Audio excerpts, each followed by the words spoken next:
Now, email campaign. We want to create email campaigns for DocFreeze, of course. So what we're going to do is take DocFreeze here, select my funnel. I'm going to set it so I want 3 emails for our example, and I'll choose French, okay, and a tone. Let's go with friendly. Campaign name, DocFreeze. DocFreeze, launch, let's go. DocFreeze launch. I can customize my instructions. Here we won't do that, we'll let the AI handle it. Generation in progress. This will allow me to launch my funnel pretty quickly in the end. You see, in a single day, you can do your launch. All right? Instead of paying 1,500 euros to a funnel builder or spending 2 weeks creating all of this yourself. So here I have my emails. Sequence strategy. The sequence starts with an introduction to the problem and the solution, so it gives me a little feedback. I can go here. Hi, first name.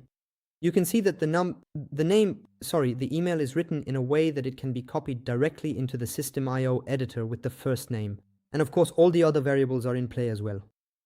You've surely noticed that your loyal companion's teeth, so you see, it follows the logic of the sales funnel, and that's exactly what we want. So, that's great.